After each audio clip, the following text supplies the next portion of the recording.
So I have this friend. His name is Doug. Doug loves a good espresso and craft beer. But then again, who doesn't? He's a year-round bicycle commuter. Oh, and the view from his condo has lots of cranes. We were at this party. I don't know exactly who started it. There was a bit of a debate. Something about which is more important to Alberta's economy, cities or the rural areas. Doug said cities, of course. They have the largest populations, blah blah blah. I'm a big know-it-all. That's Doug. Don't get me wrong, I love the guy. It's just that I work for a pretty cool organization called AAMDC. And I know exactly how much rural areas drive Alberta's economy. So I presented Doug with the challenge. Spend some time with us, visit the places, meet the people, then decide. He accepted my challenge. I even found a film crew and we were all set to go, and then Doug no-showed. Typical Doug. But that's okay. I found a workaround. This is gonna be interesting.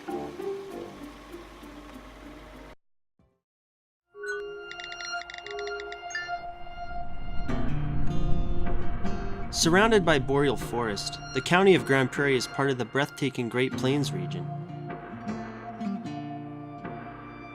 First up on the agenda is a sit-down with Bill Rogan, CAO of the county.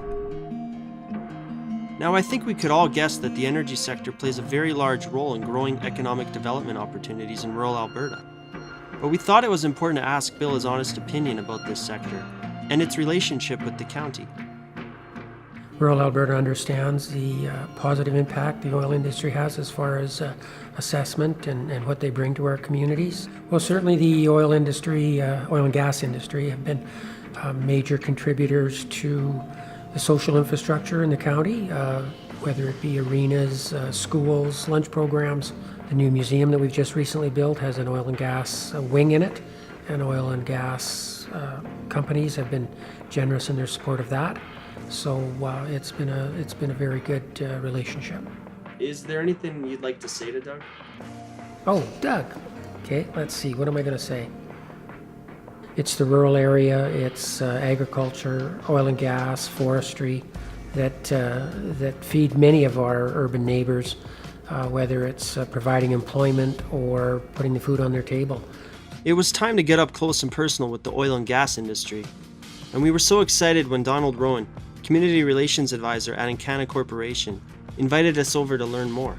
Here at Encana, we produce liquid-rich gas, which provides everything from heating your home to the gasoline that you use in your car to drive down the road.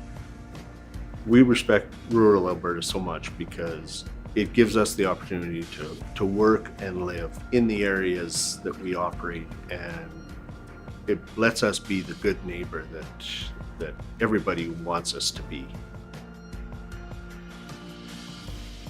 While we visited the control room that oversees over 3,000 well sites across Alberta and BC, an alarm was sounded at one nearby. Encana operator Trent offered to bring us along to inspect the call.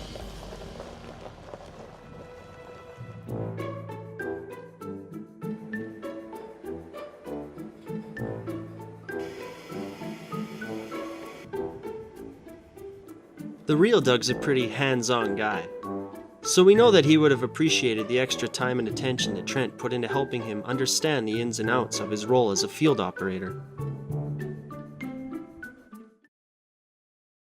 It's been a truly informative and educational experience. We're so grateful that all these kind people could take the time to meet with us, show us the land and the industry. It's unfortunate that the real Doug passed up on this opportunity, because I believe that he would have had a much better understanding of just how significant industry is out here, and how absolutely essential it is to continue to recognize and prioritize economic development in rural Alberta. After all, this is where it all starts.